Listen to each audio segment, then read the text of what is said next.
तो स्वागत है आपको अपना YouTube channel BK unique classes पे। दोस्तों, आज के हम इस वीडियो में आप लोग को क्लास 7 का 100 एनसीईआरटी प्रश्न देखेंगे। तो साइंस का क्लास 7 के 100 एनसीईआरटी वन लाइनर प्रश्न देखेंगे, जिसमें से बिहार सुपर टेट में आने की 100% संभावना होगी। तो आइए एक एक करके हम लोग बिहार एससीईआरटी और एनसीईआरटी का 100 प्रश्न देखते हैं। तो सबसे पहला यहाँ पे प्रश्न दिया हुआ है कि बंधक पत्ता गोभी खाद्य पदार्थ का संग्रह कहाँ करता है। बताना है कि पत्ता गोभी जो होता है खाद्य पदार्थ का संग्रह कहाँ पे करता है, तो याद रखना है पत्तियों में। नेक्स्ट प्रश्न दिया हुआ है कि जीवन चक्र की दृष्टि से पौधा का सबसे महत्वपूर्ण अंग कौन सा है। बताना है कि जीवन चक्र की दृष्टि से पौधा का सबसे महत्वपूर्ण अंग जो है कौन सा होता है। याद रखना है पुष्प। याद रखना है कि जीवन चक्र की दृष्टि से पौधा का सबसे महत्वपूर्ण जो अंग होता है वह पुष्प होता है। नेक्स्ट 3 नंबर देखेंगे कि फलों का वह प्रकार जिसमें लीची को रखा जा सकता है वह कहलाता है। बताना है कि फलों का वह प्रकार कौन है जिसमें लीची को रखा जा सकता है। तो याद रखना है नट होगा। नेक्स्ट प्रश्न दिया है कि विश्व में सबसे तेज बढ़ने वाला पौधा कौन है। बताना है कि विश्व के सबसे तेज बढ़ने वाला जो पौधा होता है कौन होता है। तो याद रखना है बांस होता है। दोस्तों, ये जो भी प्रश्न दिया है बता रहे हैं सभी के सभी क्लास 7 के एनसीईआरटी के बुक में दिया हुआ सभी प्रश्न है। नेक्स्ट प्रश्न दिया है कि किस वनस्पति खाद में अधिकतम प्रोटीन होता है। बताना है कि कौन सा वनस्पति खाद है जिसमें सबसे अधिक मात्रा में प्रोटीन होता है। तो याद रखना है सोयाबीन में सबसे अधिक मात्रा में प्रोटीन होता है, जो सबसे अधिक चीन उत्पादन करता है। याद रखना है सोयाबीन का सबसे अधिक उत्पादन जो होता है चीन में होता है, और याद रखना है इसमें सबसे अधिक मात्रा में प्रोटीन पाया जाता है। नेक्स्ट प्रश्न देखेंगे 6 नंबर कि कौन सी फसल मृदा को नाइट्रोजन से भरपूर कर देता है। बताना है कि कौन सा फसल है जो मिट्टी को नाइट्रोजन से भरपूर कर देता है। तो याद रखना है मटर पौधा जो होता है मिट्टी को नाइट्रोजन से भरपूर कर देता है। नेक्स्ट प्रश्न दिया हुआ है 7 नंबर कि प्रकाश संश्लेषण के लिए कौन सी गैस आवश्यक होता है। बताना है कि प्रकाश संश्लेषण जो होता है उसके लिए कौन सा गैस आवश्यक होता है, मतलब जरूरी होता है। तो याद रखना है CO2 जरूरी होता है। नेक्स्ट प्रश्न दिया है यहाँ पे कि प्रकाश संश्लेषण के समय निकलने वाली गैस कौन है। बताना है कि प्रकाश संश्लेषण जब होता है तो उसके अंतर्गत कौन सा गैस बाहर निकलता है। तो याद रखना है ऑक्सीजन गैस बाहर निकलता है और CO2 गैस ग्रहण करता है। नेक्स्ट प्रश्न यहाँ पे देखेंगे कि 80% से अधिक कोशिका में पाए जाने वाला पदार्थ कौन है। बताना है कि 80% से अधिक कोशिका में पाए जाने वाला पदार्थ कौन है। तो याद रखना है जल होता है।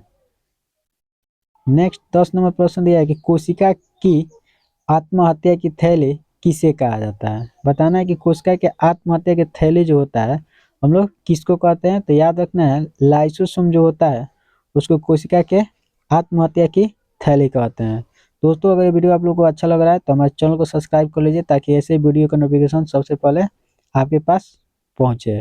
ठीक है, अगर आप पीछे वाला वीडियो नहीं देखे हैं तो पहले जाके उसको जरूर देख लीजिए। क्लास 6 के सभी प्रश्नों को हम लोग कर चुके हैं लोग, और बिहार स्पेशल के कम से कम 20 वीडियो बनाया गया है जिसे बहुत हजारों लोगों ने देखा है।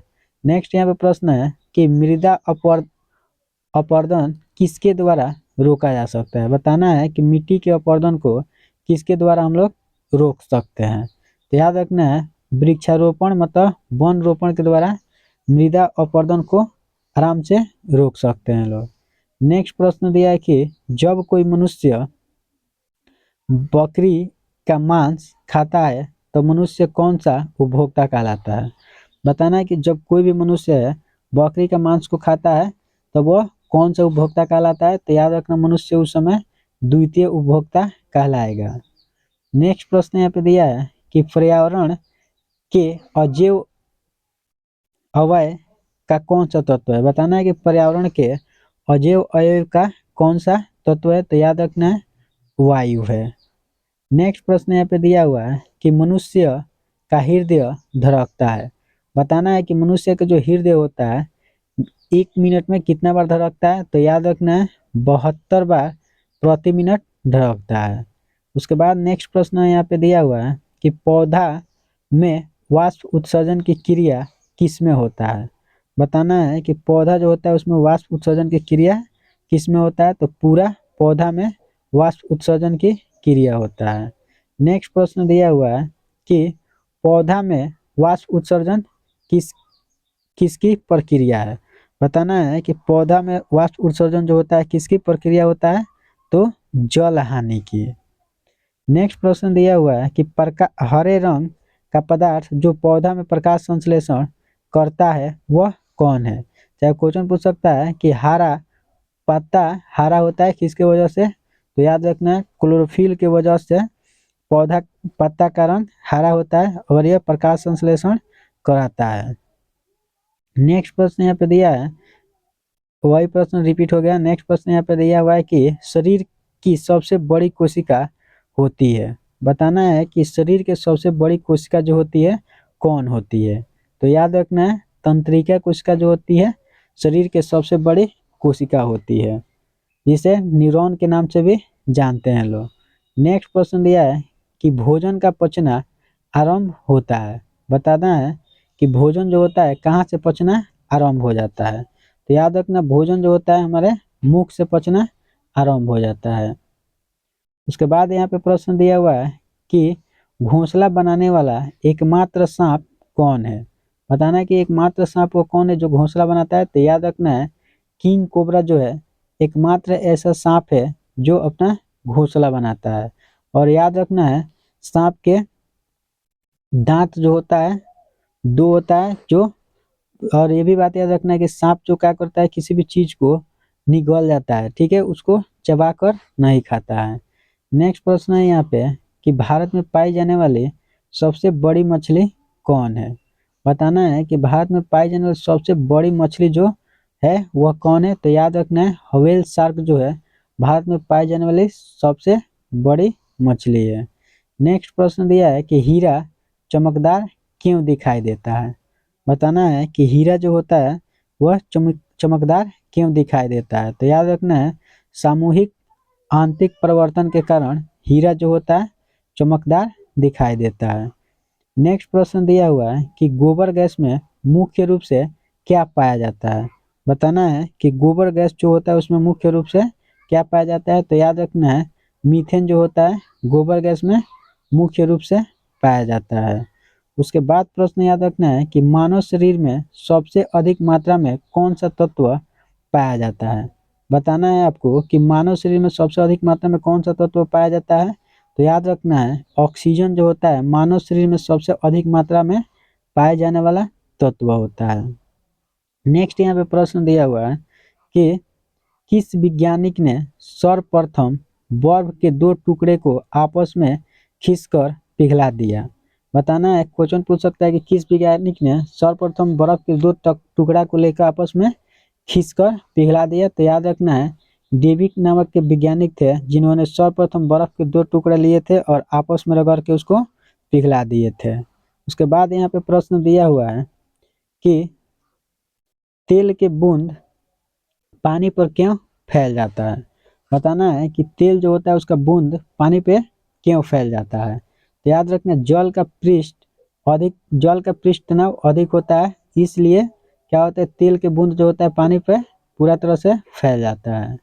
नेक्स्ट प्रश्न दिया है वहाँ पे कि पहाड़ों पर जल कम तापमान पर क्यों उबलता है? बताना है कि पहाड़ों पे जल जो होता है कम तापक्रम पर क्यों उबलता है? तो याद रखना है पहाड़ों पर वायु दाब कम होता है, इसीलिए पहाड़ों पर जल का तापमान कम तापमान पर उबलने लगता है। नेक्स्ट प्रश्न दिया हुआ है कि पिंड का भार कहाँ पर शून्य नहीं होगा? बताना है कि पिंड जो होता है उसका भार कहाँ पे शून्य नहीं होगा? तो याद रखना है पृथ्वी के केंद्र पर पिंड का भार जो होता है शून्य नहीं होता है। नेक्स्ट प्रश्न दिया हुआ है कि बादल किस कारण वायुमंडल में तैरता है? तो याद रखना है, निम्न घनत्व के कारण बादल जो होता है वायुमंडल में तैरता रहता है। नेक्स्ट प्रश्न यहाँ पे दिया हुआ है 30 नंबर, कि जल का वाष्प में परिवर्तन क्या कहलाता है? बताना है कि जल जो होता है वाष्प में बदल जाता है, तो उस घटना को हम लोग भौतिक परिवर्तन के नाम से जानते हैं। जल का वाष्प में बदलना भौतिक परिवर्तन। नेक्स्ट यहाँ पे प्रश्न दिया हुआ है कि कार्य का SI मात्रक क्या होता है? बताना है कि कार्य जो होता है उसका SI मात्रक क्या होता है। तो याद रखना है, ऊर्जा और कार्य जो होता है उसका SI मात्रक जूल होता है। और एक बात याद रखना, शक्ति जो होता है, शक्ति का SI मात्रक वाट होता है। यह तीनों में से कोई ना कोई प्रश्न अक्सर एग्जाम में पूछता रहता है। तो याद रखना है, ऊर्जा और कार्य का SI मात्रक जूल होता है और शक्ति का SI मात्रक वाट होता है। नेक्स्ट प्रश्न दिया है कि सितारों की दूरी किस में मापी जाती है? बताना है कि जो सितार होता है उसकी दूरी हम लोग किस में मापते हैं लोग। तो याद रखना है, सितारों की दूरी जो होता है हम लोग प्रकाश वर्ष में मापते हैं लोग। नेक्स्ट प्रश्न यहाँ पे दिया हुआ है कि कार्य करने की क्षमता को क्या कहा जाता है? तो याद रखना है, कार्य करने की जो क्षमता होता है उसको हम लोग शक्ति मतलब ऊर्जा कहते हैं। कार्य करने की क्षमता को हम लोग ऊर्जा मतलब शक्ति कहते हैं। यहाँ पे शक्ति नहीं होगा, याद रखना है, कार्य करने की क्षमता को हम लोग ऊर्जा कहते हैं लोग, ठीक है। और कार्य करने की दर को शक्ति कहा जाता है, यह बात याद रखना है। कार्य करने की क्षमता को हम लोग ऊर्जा कहते हैं और कार्य करने की दर को हम लोग शक्ति कहते हैं लोग। नेक्स्ट प्रश्न यहाँ पे दिया हुआ है कि लिफ्ट में मनुष्य का वजन कब कम रहता है? बताना है कि लिफ्ट में मनुष्य का जो वजन होता है कब कम रहता है। तो याद रखना, जब लिफ्ट तेजी से नीचे जाता है तो मनुष्य का वजन जो होता है कम हो जाता है। नेक्स्ट प्रश्न दिया हुआ है कि सूर्य की ऊष्मा पृथ्वी पर कैसे पहुंचती है? बताना है कि सूर्य की ऊष्मा जो होती है पृथ्वी पर कैसे पहुंचती है। तो याद रखना है, विकिरण के द्वारा सूर्य की ऊष्मा जो होती है पृथ्वी पर पहुंचती है। नेक्स्ट प्रश्न यहाँ पे दिया हुआ है कि ताजे पानी का हिमांक बिंदु क्या है? बताना है कि जो ताजा पानी होता है उसका हिमांक बिंदु क्या होता है। तो याद रखना, ताजा पानी जो होता है उसका हिमांक बिंदु 0 डिग्री सेल्सियस होता है। नेक्स्ट प्रश्न दिया है कि किस तापमान पर जल का घनत्व अधिकतम होता है? बताना है कि किस तापमान पर जल का घनत्व अधिकतम होता है। तो याद रखना है, 4 डिग्री सेल्सियस तापमान पर जल का जो घनत्व होता है सबसे अधिक होता है। उसके बाद हम लोग प्रश्न देखेंगे 38 नंबर, कि एक विशिष्ट ऊष्मा कितना होती है? बताना है कि जल की विशिष्ट ऊष्मा जो होती है कितना होता है। तो याद रखना है, जल की विशिष्ट ऊष्मा जो होती है मात्र 1 होती है। नेक्स्ट प्रश्न दिया हुआ है कि ध्वनि की चाल सबसे अधिक किस में होता है? तो याद रखना है, वायु की अपेक्षा लोहा में ध्वनि जो होता है उसका चाल सबसे अधिक होता है। उसके बाद प्रश्न देखेंगे कि सूर्य के प्रकाश को पृथ्वी तक पहुंचने में कितना समय लगता है? बताना है कि सूर्य का जो प्रकाश होता है उसको पृथ्वी तक आने में लगभग कितना सेकेंड लगता है। तो याद रखना है, पृथ्वी पर सूर्य के प्रकाश को आने में 8 मिनट लगभग 22 सेकेंड मतलब 20 सेकेंड तक ले समय लगता है। याद रखना है, सूर्य के प्रकाश को पृथ्वी तक पहुंचने में 8 मिनट 22 सेकेंड का टाइम लगता है। नेक्स्ट प्रश्न यहाँ पे दिया हुआ है कि प्रकाश का रंग निश्चित किया जाता है। बताना है कि प्रकाश जो होता है उसका रंग हम लोग क्या क्या चीज से निश्चित करते हैं लोग। तो याद रखना, प्रकाश का रंग जो होता है तरंगदैर्घ्य के द्वारा निश्चित किया जाता है। उसके बाद प्रश्न दिया है कि सूर्य की किरणें कितने रंगों का मिश्रण होता है? बताना है कि सूर्य की किरण जो होता है उसमें कितने रंग मौजूद होता है। तो याद रखना है, 7 रंगों का यह मिश्रण होता है। नेक्स्ट प्रश्न दिया हुआ है कि तारों का रंग क्या दर्शाता है? बताना है कि तारा जो होता है उसका रंग क्या दर्शाता है। तो याद रखना, तारा का रंग तापमान को मतलब टेम्परेचर को दर्शाता है। नेक्स्ट प्रश्न दिया हुआ है कि लाल फूल को हरे प्रकाश में रखने पर क्या दिखेगा?